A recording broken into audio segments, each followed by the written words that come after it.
में हम ACC 01 का जो इम्पोर्टेंट क्वेश्चन होता है और बार बार रिपीट होता है वो क्वेश्चन कवर किए हैं। और कहाँ से किए हैं? प्रीवियस ईयर क्वेश्चन पेपर से।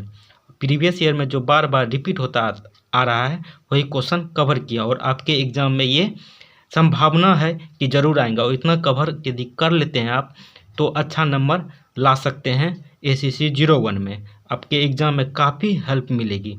आइए हम क्वेश्चन पे देखते हैं। उससे पहले आप लोग से एक रिक्वेस्ट करना चाहते हैं, जो भी नए स्टूडेंट इस वीडियो को देख रहे हैं प्लीज़ वो मेरे चैनल को सब्सक्राइब कर दें, वीडियो को लाइक कर दें, और पूरा वीडियो देखने के बाद कमेंट ज़रूर करें कि कैसा लगा आपको वीडियो। क्या आपको इस जो बताएंगे क्वेश्चन वो आपके एग्ज़ाम में हेल्पफुल मिलेगी? तो आप यदि एग्ज़ाम दे के भी आते हैं क्वेश्चन देख के, यदि आपको हेल्प मिलेगी तो आप कमेंट करके ज़रूर बताइएगा मुझे, क्योंकि इससे भी मुझे मोटिवेशन मिलता है और अच्छा वीडियो बनाने के लिए आपके लिए। चलिए देखते हैं क्वेश्चन। प्लीज़ आप लोग चैनल को ज़रूर सब्सक्राइब कर दीजिएगा। आइए देखते हैं क्वेश्चन। देखिए वीडियो लंबा होगा, आप लोग वीडियो के साथ ज़रूर बने, क्योंकि 20 से 25 क्वेश्चन आपको बताएंगे, ये बताने में तो वीडियो लंबा होगा ही। आइए देखते हैं क्वेश्चन। देखिए पहला क्वेश्चन है, क्या है? परिभाषित करें। ठीक है, ये 1 नंबर में आपको पूछा जा सकता है। यदि आप इस टर्म को यदि अच्छे से जानते हैं तो आपको लॉन्ग क्वेश्चन में भी काफ़ी हेल्प मिल जाएगी। देखते हैं। देखिए क्रियात्मक विकास को परिभाषित करें। देखिए क्रियात्मक विकास का अर्थ है शिशु में मांसपेशियों एवं हड्डियों द्वारा विभिन्न कार्य करने का सामर्थ्य। शिशु जो है मांसपेशी और हड्डी के द्वारा जो विभिन्न कार्य करने का सामर्थ्य होता है वो होता है क्रियात्मक विकास। आइए दूसरा क्वेश्चन देखते हैं। स्वायत्तता क्या होता है? देखिए स्वायत्तता से तात्पर्य अपने आप चुनकर अपनी इच्छा अनुसार कुछ करना या न करने का निर्णय स्वयं लेना स्वायत्तता को विकसित करता है। बच्चा जब कुछ अपने मन से करता है या न करने का इच्छा वो स्वयं करता है, उसी को स्वायत्तता का विकास होता है बच्चे में। आइए तीसरा देखते हैं। कूजन क्या होता है? देखिए कूजन स्वरों के समान ध्वनियों को कूजन कहते हैं। बच्चा जो शुरू में आवाज़ निकलता है उसी को कूजन कहते हैं। लगभग 1 महीने की उम्र में शिशु रोने के अलावा कूजन भी करने लगते हैं। वही बोले ध्वनि, जो बच्चा जो ध्वनि निकालता है उसी को कूजन कहते हैं। और देखते हैं तार भाषा किसे कहते हैं? देखिए 2 शाब्दिक वाक्यों में अधिकतर बच्चे कुछ मुख्य शब्द जैसे कि संज्ञा शब्द या विशेषण शब्दों का ही प्रयोग करके सरल और छोटे वाक्य बनाते हैं। देखिए संज्ञा जो और विशेषण ये सब आसान भाषा है, उसका ही प्रयोग करके छोटा वाक्य बच्चा बनाता है। जैसे हम मम्मी साड़ी, गुड्डू दूधू, भैया कप्पे का मतलब हुआ कपड़ा। ठीक है, इन्हीं वाक्यों से वे अपनी सारी बात इस तरह संप्रेषित करते हैं। संप्रेषित मतलब भाषा का दिखावट, जैसे हम तार भेजते समय करते हैं। संज्ञा क्रिया विशेषण प्रयोग करते हैं और बाकी शब्द छोड़ देते हैं। जैसे बाकी शब्द, ये पूरा टोटल वाक्य नहीं बोला, उतना ही बोला जितना वो समझ पा रहा है, बोल पा रहा है। ठीक है, इसी कारण 2 शाब्दिक वाक्यों को तार की भाषा कहते हैं। आइए आगे देखते हैं। देखिए वृद्धि और विकास से क्या समझते हैं आप? देखिए वृद्धि से तात्पर्य शरीर के आकार में वृद्धि से है। वजन, लंबाई और आंतरिक अंगों के आकार का बढ़ना ही वृद्धि है। हमारी वृद्धि मात्र आकार में ही नहीं होती है बल्कि विकास भी होता है। वृद्धि विकास की बृहत्तर प्रक्रिया का केवल एक पहलू है। शारीरिक परिवर्तनों के दृष्टिगोचर न होने पर भी विकास जारी रहता है। और विकास क्या है? विकास को भी समझते हैं। देखिए विकास शब्द का प्रयोग व्यक्ति की उन शारीरिक और व्यावहारिक विशेषताओं में परिवर्तन के लिए किया जाता है जो क्रमानुसार उभरते हैं। इन परिवर्तनों की तीन विशेषता है। तीन विशेषता क्या क्या है? वे प्रगतिशील होते हैं, उनमें क्रमबद्धता होती है तथा वे काफ़ी समय तक टिके रहते हैं। प्रगतिशीलता शब्द से तात्पर्य है कि इन परिवर्तनों की वजह से बालिका को ऐसे कौशल एवं क्षमताएं प्राप्त कर होती है जो पहले कौशलों से अधिक जटिल, उत्कृष्ट एवं प्रभावशाली है। क्रमबद्धता से तात्पर्य है कि विकास एक क्रम से होता है। विकास का प्रत्येक चरण पहले वाले विकास पर आधारित होता है और उससे पहले नहीं हो सकता। बच्चे पहले घुटनों पर चलना सीखते हैं और फिर पैरों पर चल पाते हैं और इसके बाद दौड़ने लगते हैं। वयस्क जीवन में निर्णय लेने की योग्यताएं बाल्य अवस्था के अनुभवों से ही विकसित होती है। आइए आगे देखते हैं। देखिए, शारीरिक विकास और क्रियात्मक विकास क्या होता है। शारीरिक विकास, देखिए, शिशु की लंबाई और वजन इसका प्रमाण है। 1 वर्ष का होने तक शिशु का वजन जन्म के वजन से तिगुना हो जाता है। मतलब जब शिशु जन्म लेता है और 3 वर्ष के अंदर जिस टाइम जन्म लेता है उससे तिगुना हो जाता है 1 वर्ष के अंदर। आइए देखते हैं तीसरा पॉइंट। मस्तिष्क और स्नायु तंत्र के विकास के लिए प्रथम 2 वर्ष निर्णायक होते हैं। पहले वर्ष में जैसे टांगे और धड़ बढ़ते हैं, शरीर अधिक संतुलित दिखता है। आइए नेक्स्ट पॉइंट देखते हैं। देखिए, पहले वर्ष में शरीर के आकार और अनुपात में पर्याप्त परिवर्तन होते हैं। आइए देखते हैं क्रियात्मक विकास।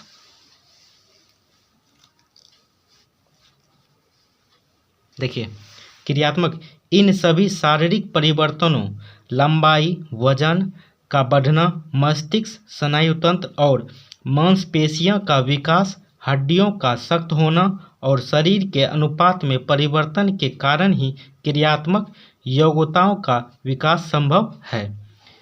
क्रियात्मक कौशलों के विकास की चर्चा 2 वर्गों में की जा सकती है।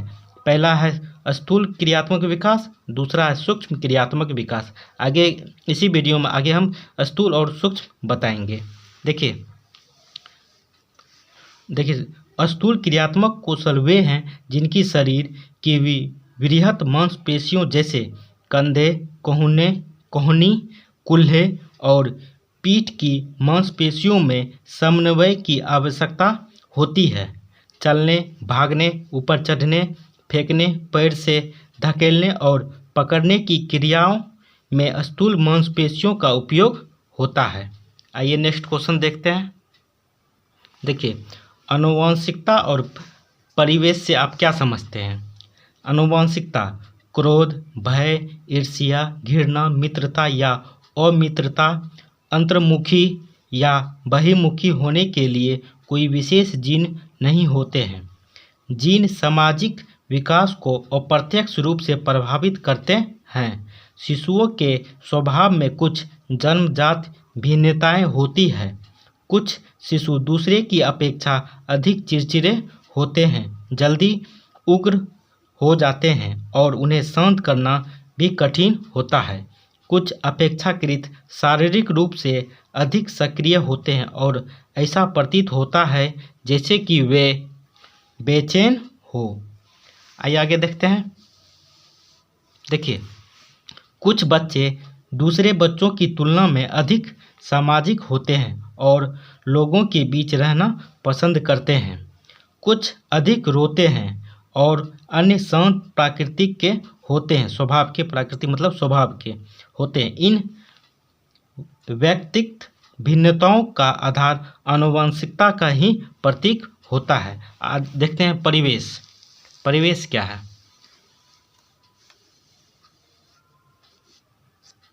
देखिए, शिशु लोगों के प्रति अनुक्रिया दिखाने के लिए जन्म से ही तैयार होते हैं। उनकी विकासशील संवेदनात्मक क्षमताएं उनके सामाजिक और भावात्मक विकास में बहुत योगदान होती है। परंतु अधिकांश रूप से शिशु को जिस प्रकार के अनुभव होते हैं वे ही निर्धारित करते हैं कि बड़े होने पर शिशु का व्यक्तित्व और प्रकृति कैसी होगी। ठीक है, आगे देखते हैं। उदाहरणतः अगर शिशु को प्यार नहीं मिलता तो उसमें दूसरे के प्रति विश्वास की भावना का विकास नहीं होगा। यदि प्यार बच्चे को नहीं मिलेगा तो दूसरे के प्रति उसको दूसरे के लिए उसका विश्वास नहीं, यदि कोई कुछ बोलता है उसको विश्वास नहीं होगा। देखिए, लगाव के विकास का कारण शिशुओं और पालनकर्ता के बीच अंतःक्रिया है। लगाव को भी हम समझेंगे कि लगाव क्या है, पालनकर्ता और शिशु के बीच में क्या लगाव होता है ये भी बताएंगे। आइए देखते हैं नेक्स्ट क्वेश्चन। देखिए, ये थोड़ा लॉन्ग क्वेश्चन है, इसको भी समझिए अच्छे से, क्योंकि ये भी काफ़ी इम्पोर्टेंट क्वेश्चन है। देखिए, स्व संकल्पना को परिभाषित कीजिए और यह जानकारी दीजिए कि बालक में सकारात्मक स्व संकल्पना विकसित करने में परिवार कैसे सहायता कर सकता है। ठीक है, उत्तर देखते हैं। स्व संकल्पना स्वयं के बारे में वर्णन से संबंधित है। इसमें व्यक्ति की शारीरिक गुणों का वर्णन, उसके विश्वास और व्यक्तित्व की विशेषताएं भी शामिल होती है। जैसे मैं आसानी से चित्र बना सकता हूँ, यह बच्चा यदि कहता किसी को मैं आसानी से चित्र बना सकता हूँ, यह स्व संकल्पना का विकसित हुआ। आइए आगे देखते हैं। लिंग संकल्पना भी व्यक्ति के स्व संकल्पना का अभिन्न भाग है। स्त्री और पुरुष को किस प्रकार के व्यवहार करने चाहिए इसमें शामिल है। आइए आगे देखते हैं। ये लॉन्ग क्वेश्चन है आपके लिए। देखिए, स्वमान्यता स्व संकल्पना का वह हिस्सा है जो यह स्पष्ट करता है कि किस हद तक व्यक्ति अपनी नज़रों में पूरा उतरता है। स्वमान्यता में दूसरे की तुलना में अपना मूल्यांकन करता है। ठीक है, आगे देख। सकारात्मक स्वमान्यता में से उच्च स्व संकल्पना उभरती है और वे निम्न स्वमान्यता वाले व्यक्ति की तुलना में अधिक आत्मविश्वास वाले होंगे। आगे देखते हैं।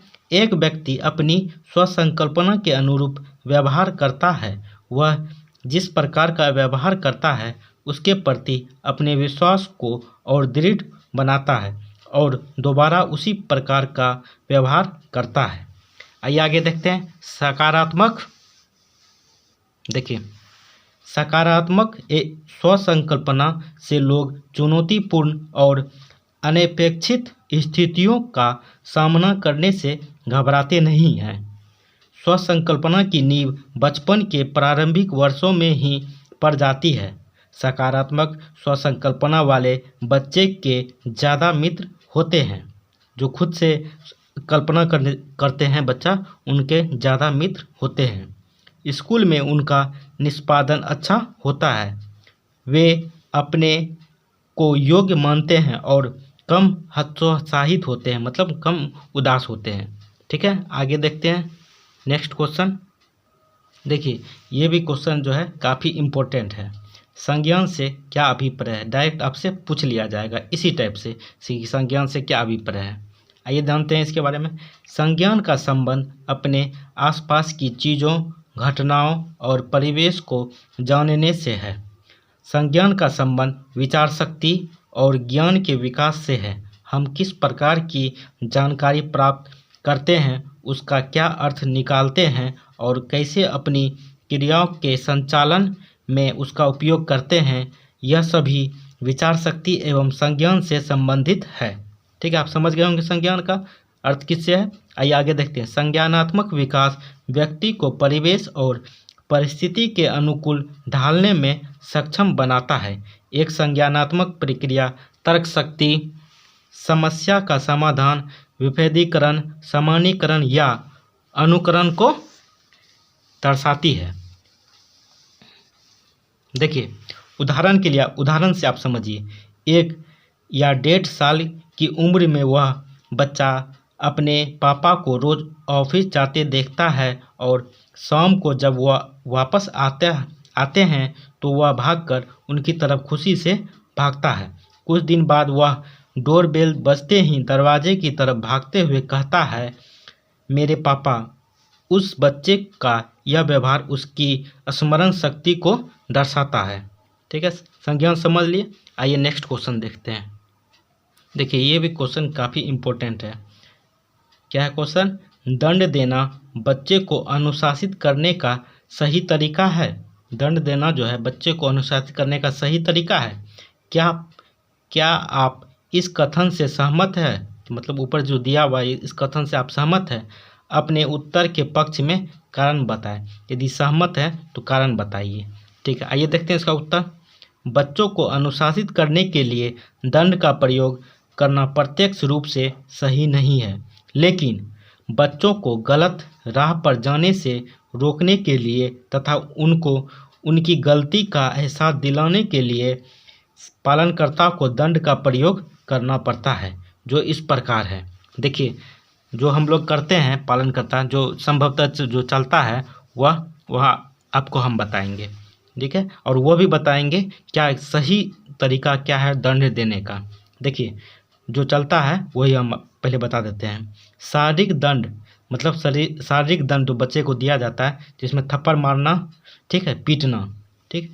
मौखिक रूप से दंड देना, ठीक है, मुंह से बोला, जैसे डांटना, डराना या गाली देना। बहुत पालनकर्ता ऐसे होते हैं जो गाली भी दे देते हैं। ठीक है, आगे देखते हैं।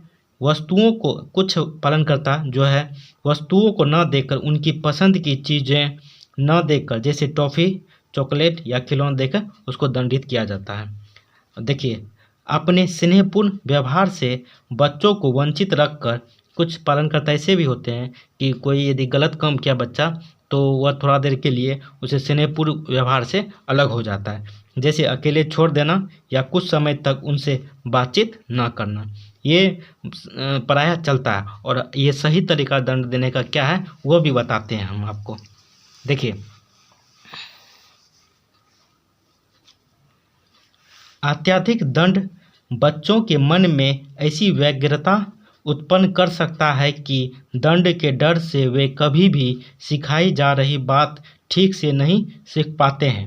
अस्थायी रूप से शारीरिक दंड के प्रयोग से बच्चे आक्रामक व्यवहार अपनाने लगते हैं। आक्रामक मतलब क्रोध उनको आने लगता है। जैसे दंड देने के समयबद्धता होनी चाहिए। दंड देने का भी एक समयबद्धता होना चाहिए। क्या होना चाहिए? जैसे देखिए गलती करने के एकदम तुरंत बाद दिया जाने वाला दंड प्रभावशाली, जैसे बच्चा गलती किया तुरंत उसको दंडित किया गया तो ये प्रभावशाली होता है। आइए और आगे देखते हैं।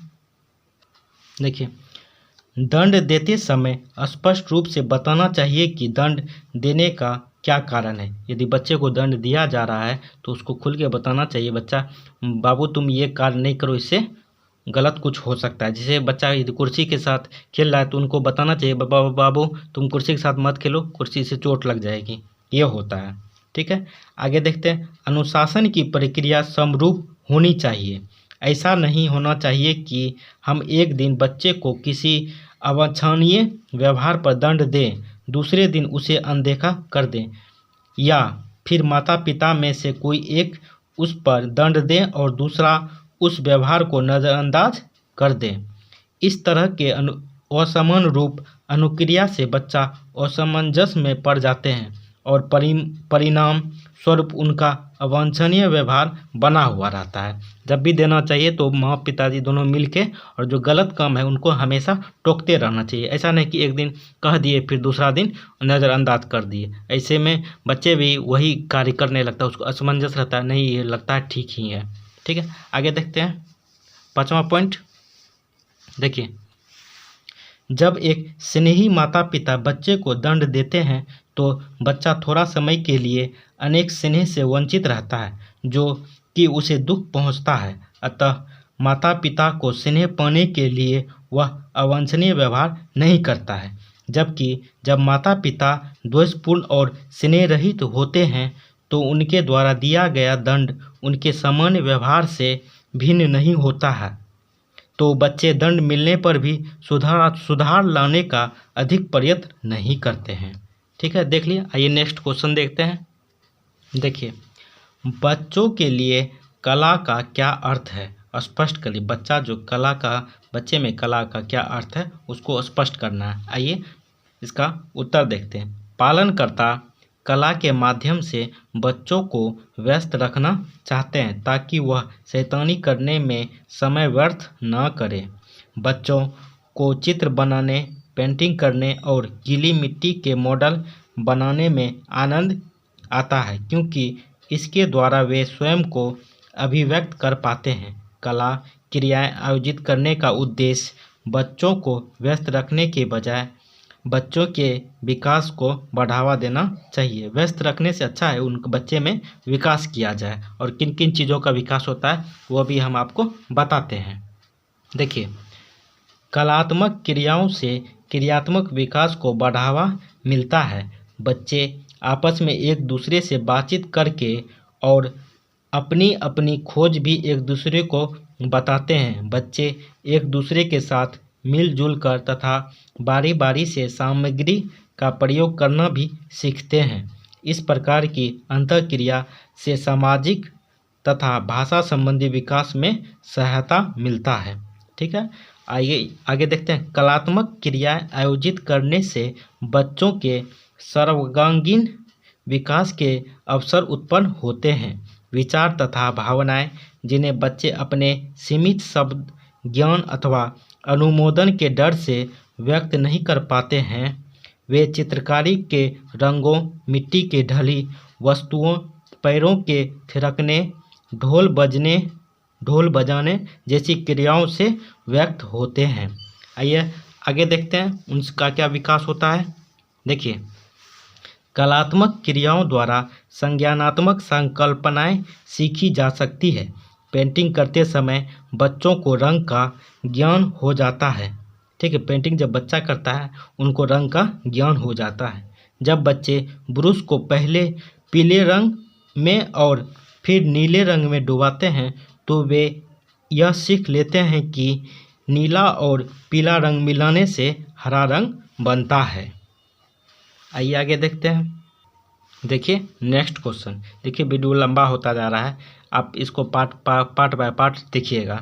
मतलब यदि वीडियो 30 मिनट का है तो आप इसको 15 मिनट करके अलग अलग करके देखिए। एक साथ देखिएगा तो मन ये होने लगेगा। ठीक है, आइए देखते हैं नेक्स्ट क्वेश्चन।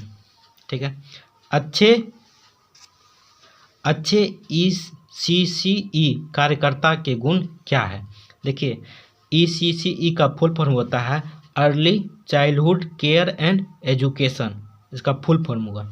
आइए क्या कार्यकर्ता का क्या गुण होना चाहिए। देखिए, राष्ट्रीय शिक्षा नीति ने पूर्व प्राथमिक देखभाल तथा शिक्षा, जिसका फुल फॉर्म होता है early childhood care and education, ECCE का। देखिए, इसको एक नंबर में इसका फुल फॉर्म भी पूछा जा सकता है, आप ये लिख लीजिएगा। ठीक है, शब्द का प्रयोग किया जिसमें निर्णायक प्रारंभिक बाल्य अवस्था में अर्थात 0 से 6 वर्षों की आयु वर्ग में सभी क्षेत्रों में शारीरिक, मानसिक, सामाजिक, भावनात्मक और नैतिक बच्चों के सर्वांगीण संतुलित विकास को प्रोत्साहित करने एवं बढ़ावा देने वाली क्रियाएं सम्मिलित की गई है। देखिए, इस बात पर जोर दिया गया कि दोनों घटक शिक्षा तथा देखभाल एक दूसरे के पूरक हैं। केवल देखभाल या केवल शिक्षा अपर्याप्त है। बच्चों के संपूर्ण विकास के लिए महत्वपूर्ण होने के साथ साथ वह प्राथमिक शिक्षा के सार्वभौमिकरण के लिए भी उतनी ही महत्वपूर्ण है। राष्ट्रीय शिक्षा नीति 1986, ये तो अभी बदल गया है, 2000 जो नया शिक्षा नीति अपनाया गया ये आप लिखिएगा यहाँ पे। ठीक है, यह मानती है कि पूर्व, देखिए आप ये भी लिख सकते हैं। ठीक है, क्योंकि पहला जो शिक्षा नीति यही था ना, तो ये भी मान के चल सकते हैं कि पूर्व प्राथमिक शिक्षा प्रत्यक्ष रूप से छोटे बच्चों को पाठशाला जाने के लिए तैयार करती है। अप्रत्यक्ष लेकिन शक्तिशाली रूप से ECCE विशेषतः 3 वर्ष की आयु के बच्चों की देखभाल करने में व्यक्त लड़कियों के लिए पाठशाला जाना संभव बनाती है। आइए आगे देखते हैं। देखिए, बच्चों की देखभाल में व्यस्त रहना ही पाठशाला में लड़कियों के न आने का मुख्य कारण है। स्कूल के साथ समन्वय स्थापित करना, प्राथमिक पाठशाला में बालिकाओं के नामांकन तथा उनकी उपस्थिति को बढ़ावा देने के लिए बाल अनुरक्षण सेवाएं एक प्रभावशाली कार्यनीति है। आइए नेक्स्ट क्वेश्चन देखते हैं। देखिए, सृजनात्मकता से क्या अभिप्राय है? सृजनात्मकता से क्या अभिप्राय है?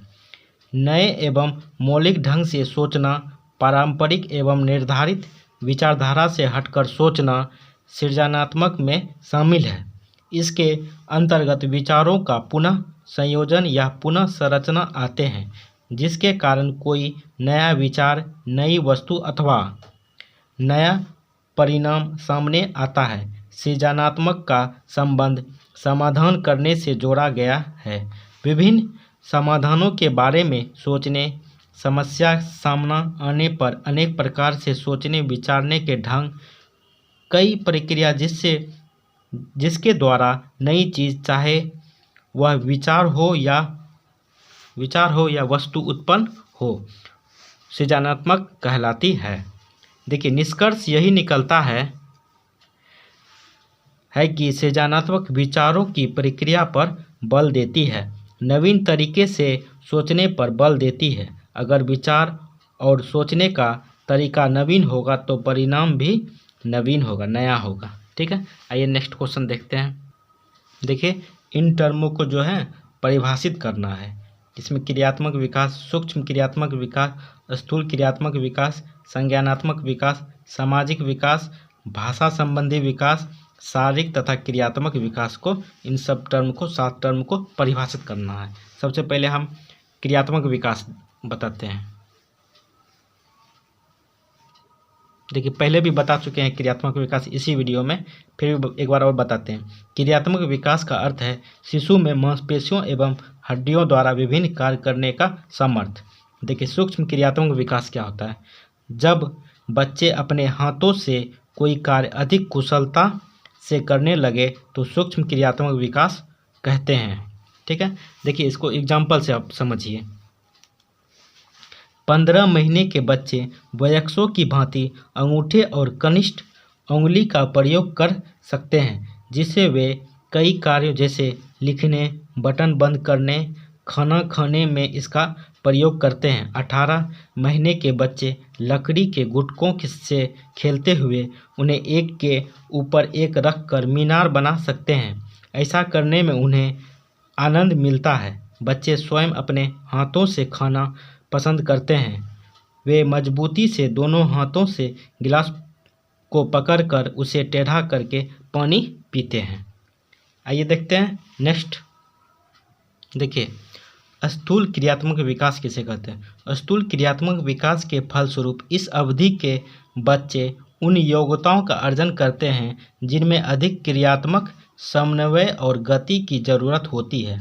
जैसे इसे स्थूल क्रियात्मक विकास है, जैसे चलना, दौड़ना, कूदना और पैरों से ठोकर लगाना। ठोकर मतलब गिलास में ठोकर लगा देते हैं ये। ठीक है, संज्ञानात्मक विकास क्या होता है?